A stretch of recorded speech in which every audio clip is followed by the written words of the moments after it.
नमस्कार, मी विशाल परदेशी. महाराष्ट्र विशेषमध्ये आपलं सगळ्यांचं स्वागत.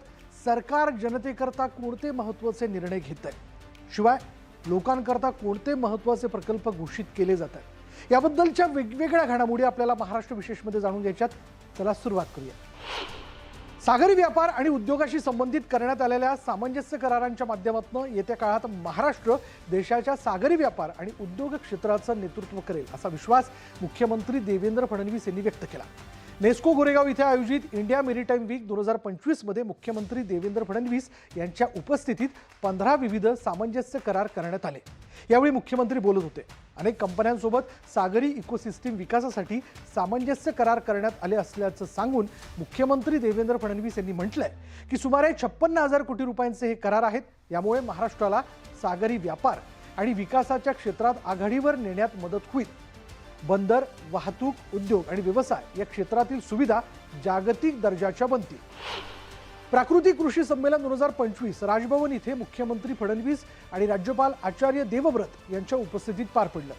शेती नफ्याची करण्याकरता उत्पादन खर्च कमी करून उत्पादकता वाढवणं आवश्यक असून त्यासाठी नैसर्गिक शेती महत्त्वाची असल्याचं मुख्यमंत्री फडणवीस यांनी म्हटलंय.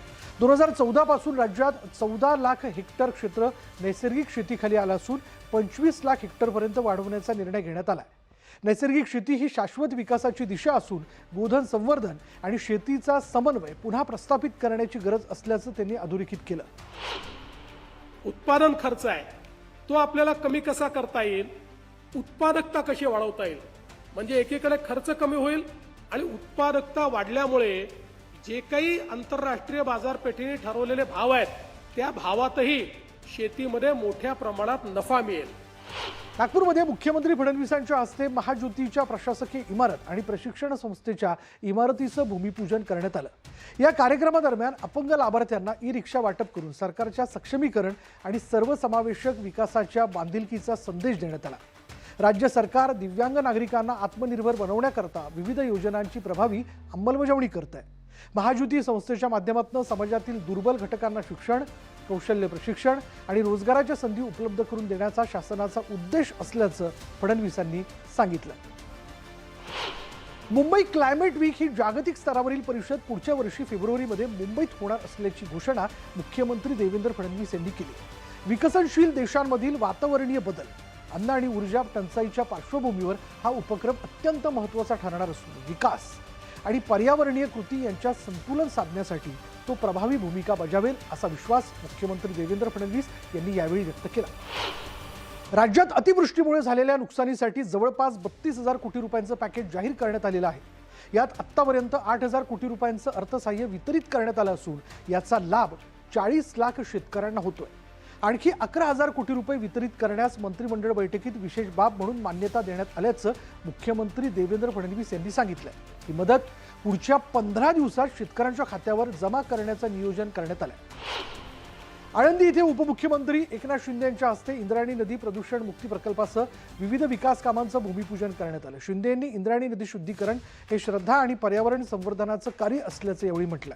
शासन वारकऱ्यांच्या हितासाठी वारीसाठी अनुदान, वारकरी विमा आणि वारकरी भवन उभारणीसारखे निर्णय राबवत असल्याची माहिती शिंदेने दिली.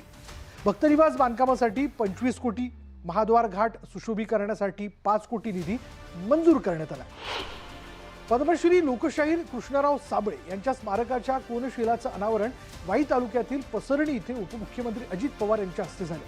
लोकशाहीर कृष्णराव साबळे यांनी स्वातंत्र्य चळवळ तसंच गोवा आणि संयुक्त महाराष्ट्र चळवळींमध्ये पोवाड्यांद्वारे जनजागृती केली होती.